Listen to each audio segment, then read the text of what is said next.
Assalamualaikum warahmatullahi wabarakatuh. Kembali bersama saya tentunya di channel Rian TV.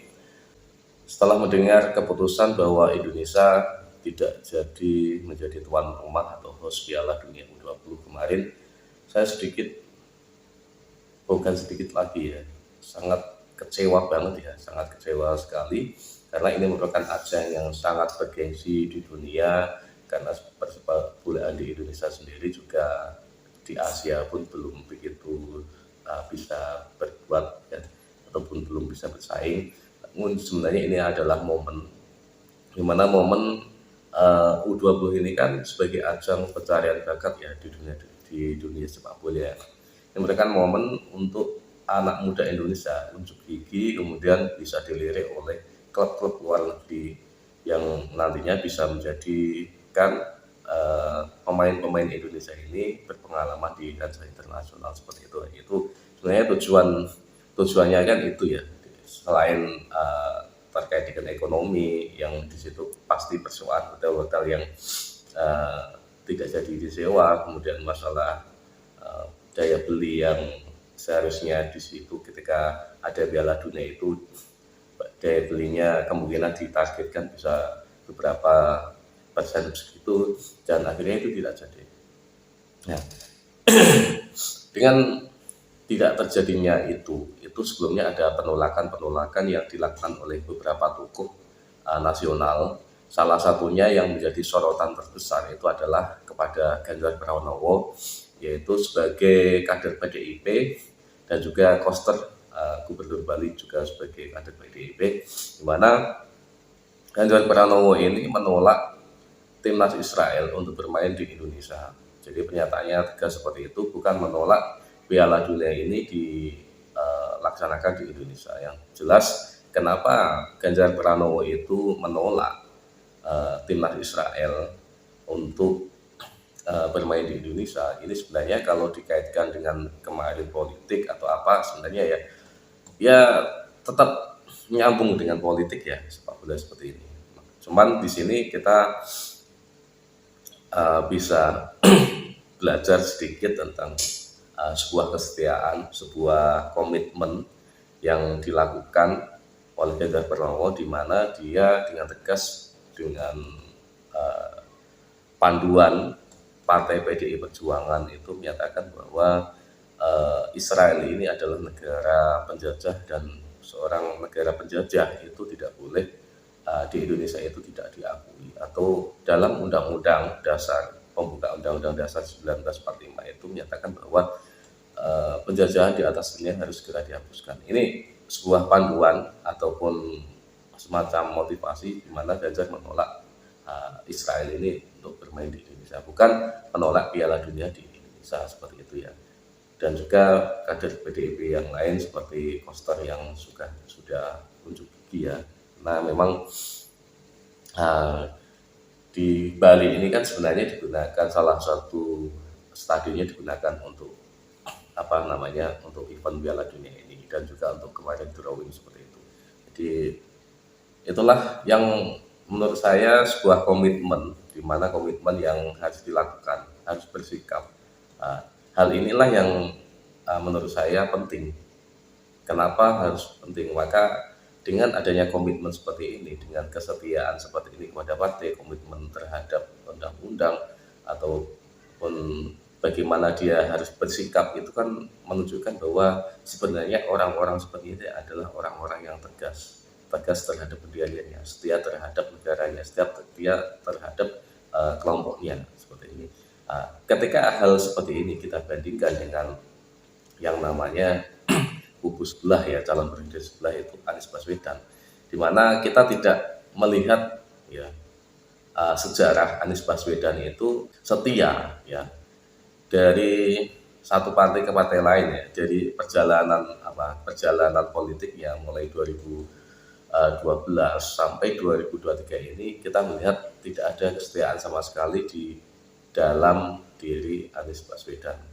Walaupun memang sebenarnya Anies Baswedan ini bukan kader partai, tetapi tidak ada semacam kesetiaan sama sekali, di mana kita bisa lihat ya, dulu tahun 2012 itu Anies Baswedan itu kan ikut semacam audisi ya, semacam audisi untuk menjadi presiden dari Partai Demokrat. Kemudian tahun 2014 dia juga akhirnya di Demokrat tidak dianggap atau tidak berhasil, dia lari ke partai ataupun ke kubu selanjutnya, yaitu ke kubu Jokowi.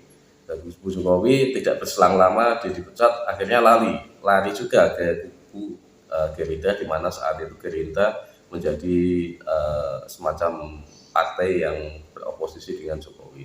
2017 itu akhirnya diangkat ya, diusung oleh Gerindra itu menjadi gubernur di tahun 2017 kemarin itu.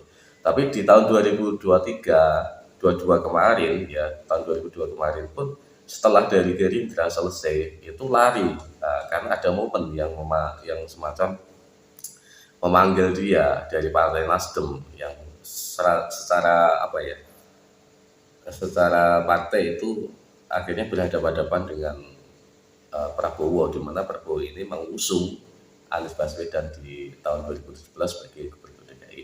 Jadi di sini kita bisa belajar sebenarnya dari kejadian-kejadian yang sudah ada ini, ada penolakan yang ada, di mana sebenarnya penolakan itu juga tidak hanya pada diri Ganjar Pranowo, tapi yang paling tenar, yang paling populer itu, yang paling banyak diserang itu adalah Ganjar Pranowo, karena memang orang ini elektabilitasnya paling tinggi ya.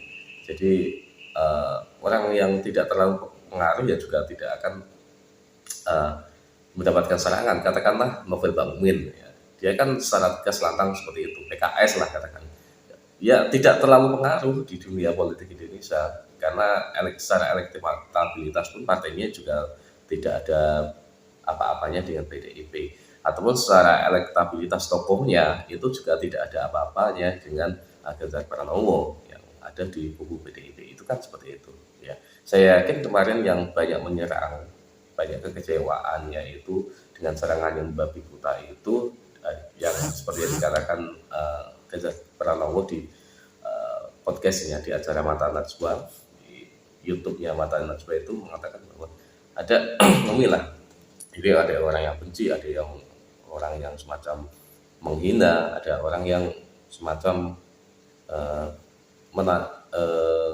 berkomentar biasalah seperti itu.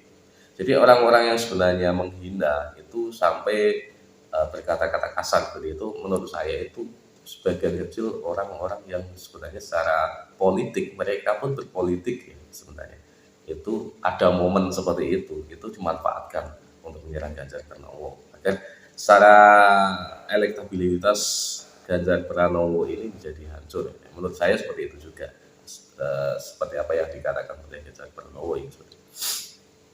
Dan dari sinilah kita bisa berpikir bahwa kalau apa yang semacam ditolak ataupun apa yang PDIP itu bersikap ini sebenarnya menurut saya mempunyai pandangan yang jauh ke depan, mempunyai pandangan yang sangat detail sekali ketika ini semacam timnas Israel ini tetap dijalankan di Indonesia. Kemungkinan besar ada penolakan besar yang akan terjadi, dan ada huru-hara yang akhirnya semacam membuat kericuhan ya besar. Kemungkinan bisa terjadi seperti itu. Kita bisa mengaca tahun 2017 itu semacam tahun politik ya. Ini sama, ini tahun politik juga. Saat itu yang diserang adalah Ahok dengan semacam pelanggaran ataupun Ahok itu semacam apa ya, menghina. Jadi Ahok itu menghina atau menghina Al-Quran. Itu kemudian sebenarnya walaupun sejatinya itu tidak menghina, tapi dibesar-besarkan, dipotong videonya oleh salah satu orang, akhirnya kan ramai sekali.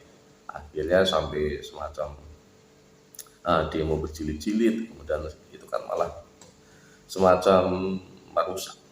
Nah, kan ada alasan yang kuat seperti ini. Maka kemungkinan besar alasan yang kuat ini dihilangkan, maka kubu sebelah yang itu sudah berencana melakukan semacam seperti ini itu bisa dicegah. Itu satu poin yang utama, manfaatnya.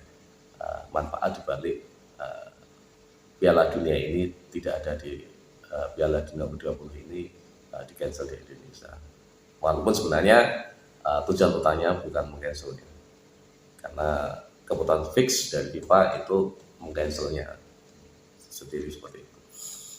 Dan ada manfaat yang lain ya seperti itu. Kemungkinan seperti itu yang akan terjadi ya.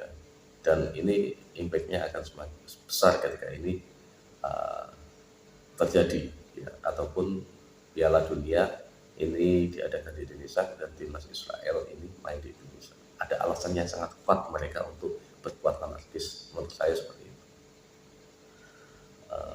Ini mengaca dari tahun 2017, kemudian mengaca dari tahun-tahun sebelumnya yang dimana kubu-kubu yang berada di bawah naungan PKS ya, yang sudah dihancurkan atau sudah dinonaktifkan itu kayak HTI semuanya, itu akan mempunyai kekuatan yang alasan yang kuat untuk melakukan perbuatan-perbuatan yang sangat tidak etis di tahun-tahun politik di Indonesia ini. Seperti itu kemungkinan besar. Terima kasih dari saya. Assalamualaikum warahmatullahi wabarakatuh.